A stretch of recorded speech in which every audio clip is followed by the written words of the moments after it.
दुर्गा पूजा करीब आते ही कारीगरों की व्यस्तता अपने चरम पर है। कुम्हार घाट और शिल्प बस्तियों में मूर्तिकार दिन रात मां दुर्गा की प्रतिमाओं को अंतिम रूप देने में जुटे हैं। गंगा किनारे से लाई गई चिकनी मिट्टी में भूसी और कपास के रेशों का मिश्रण, यही वह खास सामग्री है जिससे मां के चेहरे की नाजुक रेखाएं और दिव्य भाव गढ़े जाते हैं। बांस और पुआल से ढांचा तैयार होने के बाद परत दर परत मिट्टी चढ़ाई जाती है और फिर शुरू होती है अलंकरण और रंग भरने की बारी। ग्राहकों और पंडालों की थीम के मुताबिक अलग अलग डिजाइन और शिल्पकारी इन प्रतिमाओं को और भी खास बना रही है। जैसे जैसे महालया नजदीक आ रहा है, माँ दुर्गा के स्वागत की गूंज तेज होती जा रही है और इन कलाकारों के हाथों से आस्था का यह जीवंत स्वरूप आकार ले रहा है।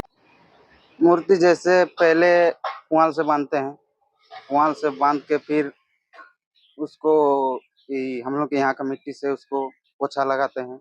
पोछा लगाने के बाद उसको और अलग मिट्टी से उसको डिजाइन करते हैं। उसके बाद फिर से मैंने 3-4 प्रकार के मिट्टी चढ़ाते हैं। 3-4 हाँ, मुखौटा वही एक मिट्टी से ही हो जाता है। वो गंगा बालू मिट्टी, गंगा मिट्टी, गंगा जो काला वाला मिट्टी आता है गंगा से, वही वाला मिट्टी से मुखौटा आता है। वो मिट्टी इसलिए इस्तेमाल करते हैं क्योंकि वो उसमें ज्यादा फिनिशिंग आता है, उसमें बढ़िया दिखता है लुक, और उसमें मतलब फिनिश ज्यादा बढ़िया होता है। कलर जैसे व्हाइट, पहले व्हाइट पेन मारते हैं। व्हाइट पेन मारने के बाद जो पार्टी बोलता है कि हमको वो वाला कलर चाहिए, मतलब अलग अलग कलर का जिसका जो पसंद होता है उसी हिसाब से हम लोग पेंट करते हैं। मुखौटा बनाने में मेहनत होता है? हाँ, मेहनत तो होता है। मुखौटा बनाने में तो बारीक वाला काम है। क्या नाम आपका? रामू सिंह मुंडा। से होता है मुखौटा बना, वो गंगा मिट्टी बाहर से आता है, उसको हम लोग खरीद के लाते हैं, उसी से मुखौटा बनाया जाता है। कैसे बनाते हैं इसको बहुत मेहनत करना पड़ता है, जैसे पार्टी के हिसाब से बनाना पड़ता है। जैसे पार्टी बोलता है कि ऐसे मुकुट चाहिए, वैसा मुकुट बनता है उसमें। और उसमें फेंसिंग ज़्यादा रहता है, वो वाला मिट्टी अच्छा है क्योंकि उसमें फेंसिंग अच्छा होता है।